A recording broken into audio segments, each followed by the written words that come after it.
Welcome back from the breaks. If you've just joined us, you are watching The Source. I'm Nat. And I'm Jack. Still plenty to come in the show. We have Fareshares. We are, that's coming up next. And after that, I'll be catching up with Marc Almond here at the Colston Hall. So, Fareshares. Fantastic project happening right here in Bristol. If you're thinking of a different way of hosting your Christmas party that tackles food poverty, then watch this next clip. If you haven't booked your Christmas party yet and you want to do something a little different this year and do your bit towards tackling food poverty here in the UK, then perhaps you should be talking to Fareshares Southwest. I'm here with their CEO, Jackie Reeves, to find out a bit more about what they do. Hi, Jackie. Hello. Thanks for joining me here. That's a pleasure. So just tell me, first of all, a little bit about Fareshares Southwest. So we are a charity. We are one of 18 around the country, and we get food given to us by the food industry that would be wasted due to reasons like the barcode not working, or there's a promotion that's out of date, or the outer box of a package is damaged. We then give this food out to organisations that work with vulnerable people, and we give it to about 150 around the southwest. So it's not food that the supermarket are throwing away, because obviously, you know, a lot of people know a lot about supermarkets throwing stuff away, but this is before it even reaches. Yeah, so all the food you see here has not even reached a shop. So we work with manufacturers and distributors of the food before it gets to a shop. So, you know, you do hear about the food that we waste in our own homes and the food that we waste that is wasted at the back door of the supermarket at the end of the day. But this is food that hasn't even got there. So the food industry wastes within the region of about 4 million tonnes per annum. And if you think that an elephant weighs a tonne or a mini weighs a tonne, so 4 million tonnes, and a lot of that is usable food. Over half of that will be food that is fit for purpose. There's nothing wrong with it. Incredible. So how much have you got going through your Bristol depot here? Yeah, so we deliver within the region of about 40 tonnes a month. So every day we're delivering about one and a quarter tonne per day. Amazing. I mean, and to put that in context, somebody explained to me earlier, I've been chatting to some of the volunteers, and they said that's something like 95,000 meals. Yeah, a month, yeah. It's phenomenal, isn't it? Yeah, exactly. Yeah. And there's 4 million people in the country who are living in food poverty.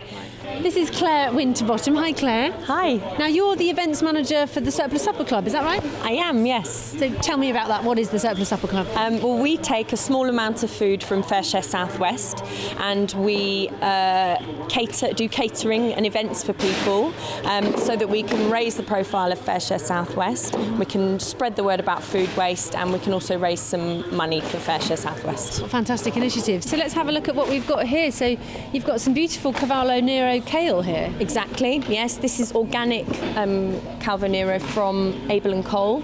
We get a pallet of fruit and veg from them each week, approximately. These are lovely organic tomatoes. They're probably from Spain, I would say.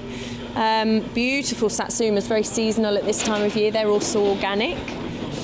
Some lovely, I don't even know what name these potatoes are, but they're the colour, I think they're just red potatoes, rooster potatoes or something. But they'll be very tasty. Frosties. Are they? Yes, I think they are. Great. Lovely aubergine. And then, you know, some gorgeous short crust pastry to make some sweet treats with. And you've got organic chicken and a whole load of sea bass. Yeah, I mean, look at those. Amazing. Well, you guys are doing an incredible job. So how can people find out more? If, say, they want to book you for their Christmas party to do or a nice Christmas lunch, how can they get in touch? Well, they just need to look us up on the internet. Our website is www.surplussupperclub.org.uk. Okay. No, it's not. It's .org. We'll put it up on the website anyway. Great. On the screen. Thank you. Yeah. And they can fill in a form on there, and they can get in touch, and we can talk about doing a quote for them. Is there sort of a general price per head with these things, or does it depend on what they want? It depends on what they want. Yeah. So we can work with whatever budgets people bring. Great. And it might be that somebody has a finger buffet, sort of cold lunch, and that might be sort of £4.50 a head if it's a charitable organisation. Yeah. And then we go right up to a 4-course meal for £25 a head. So absolutely amazing. Everything in between. Well, it's such a good project that you're doing here, and you know, obviously it's a small percentage of what you're directing away from waste and landfill, but it's clearly making a difference to many people's lives. So thank you, Claire. Thank you. Thanks for joining us. And yeah, check out their website if you'd like to have a Christmas party or banquet with a difference. It's actually quite shocking, isn't it, how much food does get wasted? Yeah, and Fareshares are doing an amazing job. They're a fantastic charity, so do support them if you can and book your Christmas party with them. Definitely. But next up, you have an interview with an 80s legend. I do. I caught up with Marc Almond here at the Colston Hall. He was performing here with Jules Holland last week. So let's have a look at the interview that I did with him. Sometimes I feel I've got to run away, I've got to get away from the pain you drive into the heart of me. The love we share seems to go nowhere, and I've lost my light, for I toss and turn, I can't sleep at night.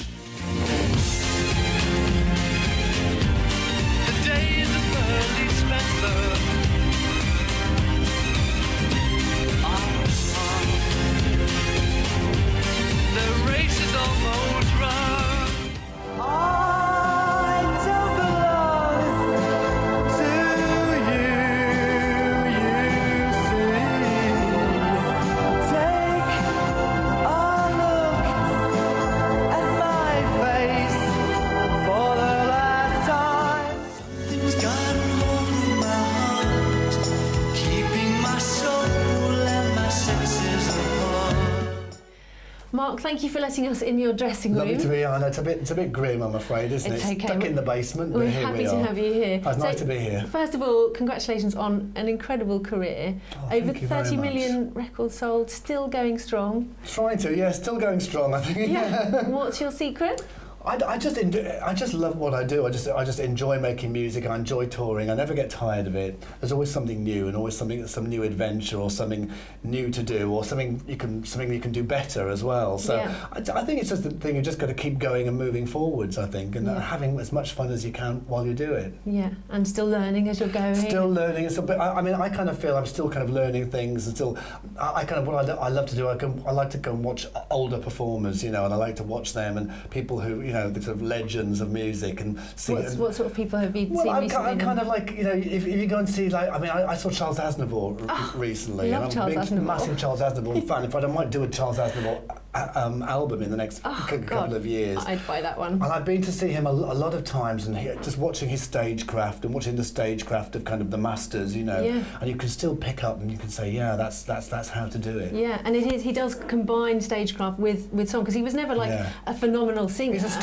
a storyteller. Yeah. And that's great. A storyteller. I mean, his songs are great. I've always been a big, and I've recorded quite a few of his songs in the past. So Oh, fantastic. he's great. A great And I mean, person. you're a storyteller too. You love performing as much, almost it I seems, as you do. do music. Yeah, I do. I mean, I find that I'm most at home on the stage and in the studio. I mean, I like the studio process, but over the past years, it's become a very computerized thing, It's nice when I did an album earlier this year with Tony Visconti producing. And he's a very old school producer, has the band in the studio, rehearse, and then record. And then you do your overdubs. But now so often you do a record and it's very often it's a different way of working. You work with computers and you work with kind of files and computers and things. Yeah, absolutely. And I did the new album, The Velvet Trail, very like that, with the producer Chris Braid, who lives in Los Angeles, and I live here. So we swapped files over emails you? and computers, Yeah. and never actually met each other until really? the end of the album. But you've met him now?